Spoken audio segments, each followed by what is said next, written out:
This happened 12 years ago when I was 16. I'm a female. Back then, I lived in a small town where most people lived out in the country. Around 12 a.m. on a Saturday, I'm dropping my friend off after a night of hanging out. This friend lived way out in the country, and to get there you had to take a lot of winding roads with nothing on either side, and not many people traveled on them. There were a few houses, but most of them own a lot of land, so they were majorly spread out. I always hated dropping her off at night because driving back was always super creepy. Probably because I've seen way too many horror movies to know what can happen out in the middle of nowhere. But it was my turn to drive that night. After dropping her off, I'm being super careful not only because of my irrational fear, but because of drunks who won't take the curves well. I turn left on the last small street before I get to the main road, and this street has two major curves that you have to take slow since they are pretty wide and almost back to back. I'm coming up on the first curve, so I'm slowing down when I see three people dressed in all black sweatpants and black pants, walking and blocking the whole lane. It was frustrating at first because I thought they were just teenagers not thinking of the dangers of what they were doing, so I sped up to hurry and pass them in the other lane before a car coming the other direction hit me. As I'm passing them, I look out my side window to get a glimpse of the idiot teenagers' faces when I notice all three of them are wearing the same creepy gray skull mask, and they all stared at me as I passed them. If it was close to Halloween, I would have passed it off as someone getting in the spirit of Halloween, but it was around May when this happened. The weird thing about the situation was it didn't seem like they were trying to run me off the road or cause me harm. They didn't even look behind them when I first pulled up on them. The whole situation was too weird, so I called the police. They called me back pretty soon after and told me they sent someone to the exact location where I described, and said they found nobody walking on the street or even on the side of it. What creeped me out about that is that there's nowhere the three people could have hid at because the street had open land on both sides. There were also no side streets that they could have turned on to evade the cops. They had to have been picked up by somebody or knew of a good place to hide. Either way, I know what I saw were actual people and not something I made up. I had no idea to this day what those three people were up to, but I told my friend that if she wanted me to drop her off again, it needed to be before dark because I never wanted to find out what their intentions were. I'm a cop who works in a major city in Australia. This whole weird story started this Monday when I was working the station's front desk. Our command is in a pretty rough area, so even around lunchtime on a weekday, the place is packed. Most of the people waiting in the lobby were there to report on bail, and that demographic tends to look how you would imagine.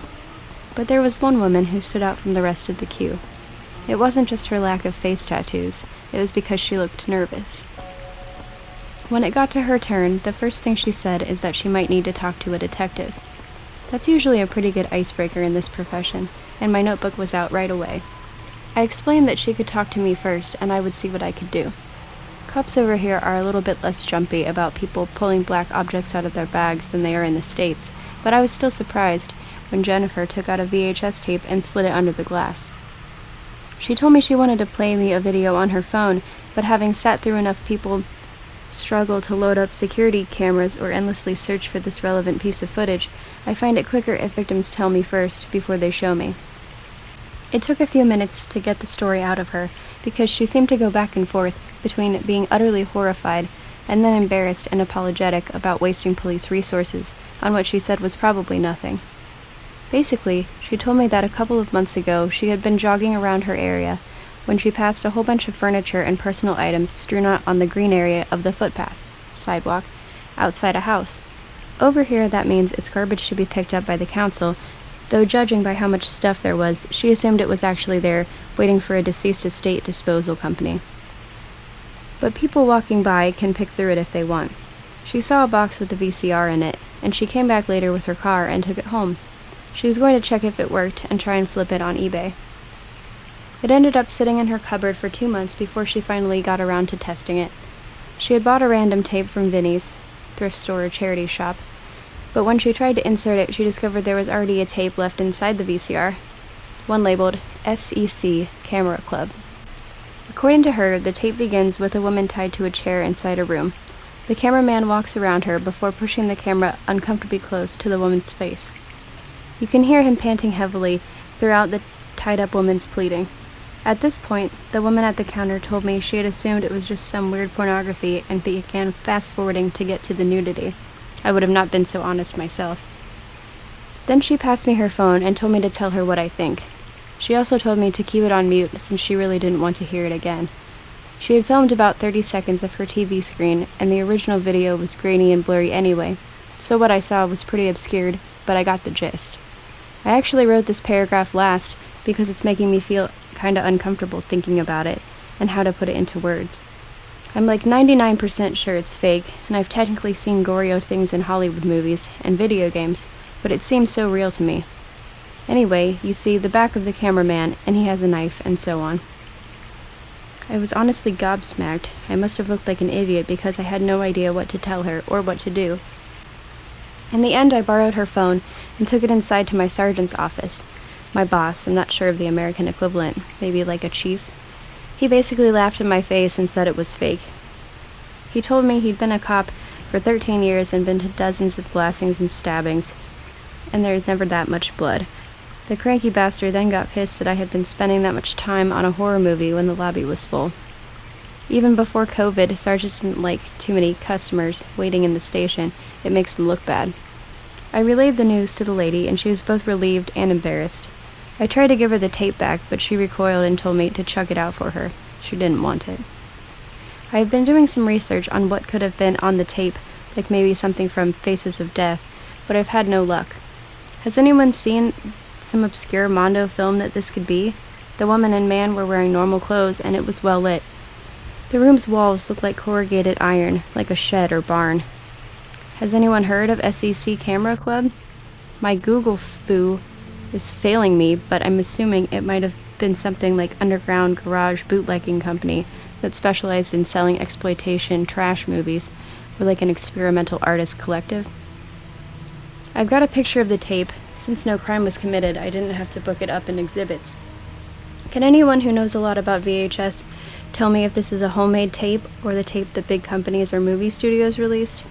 There are no serial numbers or anything on it. The lady at the counter only watched a portion of the tape out of morbid curiosity when I find a VCR that isn't ridiculously overpriced. Seriously, I can't believe these fucking prices for an obsolete format. No wonder she wanted to sell the machine online. I'll finish watching it and update you guys if anything else happens. I'm not tech savvy, so I probably won't be able to convert the tape directly into a digital file, but I can film my TV like the lady did and upload it to YouTube or something. When I think camera club, I think like some amateurs making a movie together, whereas this seemed very real and professional. But just to reiterate, just because it looks real doesn't mean it is. I'm not saying I'm trying to solve a murder here. I'm just trying to find a piece of obscure media, but one that is creepy enough that I think it qualifies for this sub. I know this post title is a little clickbaity, so apologies. I wrote this at midnight to get it off my chest. Sorry if it doesn't make a lot of sense. Rereading it now, I feel like 20% of this post is just repeating pronouns, lol. The story I want to share with you happened 1 year ago, not long after the beginning of the first semester. I was 20 by then, and I used to hang out near my university a lot at this time of the year because the weather was still really nice and warm, and my university was adjacent to a park. As we had a 3-hour break, a friend of mine asked me if I wanted to eat lunch in the park rather than in the cafeteria. I said yes, and we went there. It was a regular school day, probably a Thursday, and the place was filled with kids, students, and people walking their dogs, so not empty at all. It may seem odd to underline this, but I rarely go by myself in a park if there's no one else around because it makes me feel nervous, kind of vulnerable. I'm an overly anxious person, don't judge me. But this day, The place was crowded, and we hardly managed to find a place somewhere on the grass for us to sit. We ate, talked, and enjoyed the sunny weather for a good hour. After an hour, the park was way emptier than when we arrived. Almost all the children had left, and we were quite on our own, as we both wanted to smoke a little before returning to classes, and now that we wouldn't bother anyone with the smoke, we rolled 2 joints. I know it's not especially a good thing, but it was our little habit when we hanged together. Anyway, the past belongs to the past, right? I was focused on rolling up when my friend suddenly asked me, "Do you see them?" I looked in the same direction as her, but I couldn't see what she was talking about. She insisted, "Those guys with the bag, they are staring at us." And then I saw them. 50 meters away from us, 2 guys, who seemed a little older than us, were standing in the middle of the way, looking intensely at us. They had literally no expression on their face.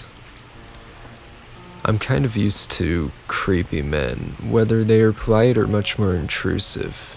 You know, those who follow you in the streets, those who inexplicably stare at you in the bus for 30 minutes, those who won't leave your side until you give them your number. It can be really easy to get rid of them, but those kinds of encounters are often awkward, embarrassing, or worse. So I felt a little uncomfortable, although I wasn't worried. As I kept looking at them, I understood that they were going to talk to us. I asked my friend if she knew them, and she answered no, adding that she hoped they would not come over to say hi. Unfortunately, 3 minutes later, they were right in front of us, smiling. There were 2. The first to talk introduced himself as Manny. He was a small and short-haired guy who was obviously on drugs, but I wouldn't know which ones, to be honest. The other one was a tall, pale, quiet guy. I can't remember his name. Let's call him Steve to make things easier. Manny talked and smiled a lot. He introduced himself and his friend, asked us about our day, praised the warm temperatures. He seemed either unable to shut up or desperately trying to play it cool with us. Before we could even tell them to leave, he invited himself to join us on the grass, assuming that we would be okay with it.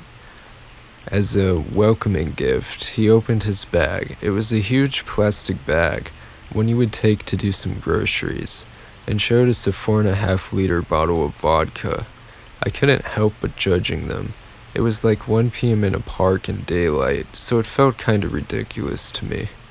His friend handed us a tiny and already used paper cup, but we declined the offer, saying that we needed to stay sober because we had classes to attend in 2 hours. Unfortunately, they had already drank a fair amount of vodka, and they kept insisting until my friend told them, "I'm not the type of person who would drink vodka right after lunch. I either drink it on Friday night with my friends or pass my turn. Don't ask us again."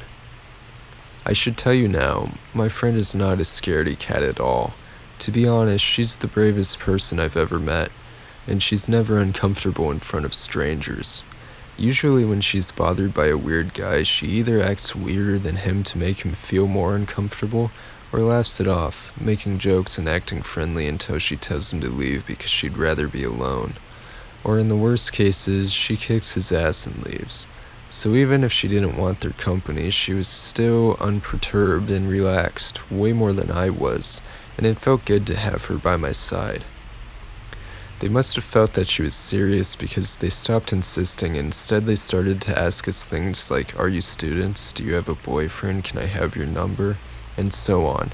We were both in a relationship and not interested in the 2 of them, but it didn't stop them from flirting. They kept complimenting us in a heavy, unpleasant, clumsy way, and we began to feel embarrassed. We could clearly tell that alcohol was unleashing them. They were annoying, enticing, openly flirty, and it escalated quickly from sympathetic remarks on the way we were dressed to nasty sexual advances. As I said, we were not interested, but they didn't take no as an answer. I was so uncomfortable that I avoided eye contact as much as I could while trying to find a way for us to get out of this situation. At this point, 2 other guys, supposedly their friends, came and sat with us, even though we didn't tell them that they could. They looked dirty, idle, and stoned, and one of them had a scrawny dog full of fleas, not really reassuring. But we kept our thoughts for ourselves. My friend said something like, "We should probably go back to college now," but it didn't work the way we planned. They offered to come with us, claiming that it was not the first time that they crashed classes, just for fun. We replied, "No thanks, we don't want to get into trouble," but Manny insisted again. We declined. He kept insisting, saying, "Don't worry, it's no big deal," and suddenly he pulled a gun out of his pants and brandished it in front of us. With a proud expression on his face, we immediately stopped smiling. First, because we live in France, carrying guns is neither allowed nor usual, and second, because we felt trapped. The gun looked old but real, heavy and extremely dangerous in his drunken hands. It was not funny anymore. I was genuinely afraid of what would happen next. One of his friends, the one with the dog, let's call him Nick, started to panic, got up and said, "Are you fucking crazy? Don't you know I got heroin on me?" To which Manny replied, "Chill out, there's no cops here." His friend shook his head and took his bag, ready to get out of there. Then Manny pretended to be aiming at Steve, and he told us with a big carnivorous smile that he could totally shoot him without being in trouble.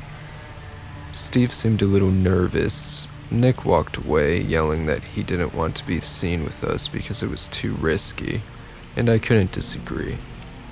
We were in the middle of the day in an almost empty park, so the scene seemed quite unreal. I just thought, crap, I've never been this close to a gun, and its owner is a drunk man who doesn't want us to go. It looked bad.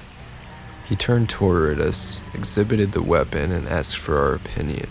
"Do you like it?" "I'm not a huge fan of guns," I replied. "Are you scared?" "Maybe." I tried my best to hide the fact that I was scared, because I didn't want him to notice it and to take advantage of me. Even my friend kept his fake smile on her face to keep up appearances. He quickly put it back in his pants and stared at us for a long time with a wary eye. After that, he strangely asked, "What did you see?" I figured he was talking about the gun, but I couldn't understand why he would ask such a thing with such a suspicious tone. He asked again. So I said I saw nothing, and he laughed. My answer may seem stupid, but I didn't want him to feel proud or to give him this kind of power over us by letting him know that we were afraid of the weapon. I thought it was stupid to carry a gun and to point it at his friend, but he simply kept laughing. And his laugh sounded awful to my ears, like the one of a cold-blooded sociopath. I was so nervous that my hands were shaking. My friend must have noticed it because all of a sudden she took my arm and told everyone, "Oh crap, we're late, we must go, have a nice day," before running away. They shouted, "Can we have your phone number at least?" And she replied without even looking back, "No, but have a nice day anyway." We never walked so fast to get to classes than this day, even though we ended up not attending to the lecture because our teacher was sick and we didn't know. We were still so astounded by what just happened that it took us several hours to process, and after that, we avoided the park for a long period of time.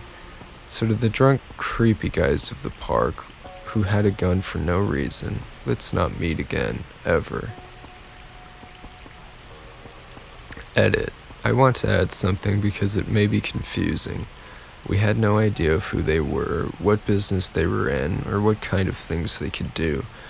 We could only make assumptions because, well, some of them were casually carrying hard drugs and Manny had a gun. But one thing was sure, they all seemed pretty fucked up as human beings.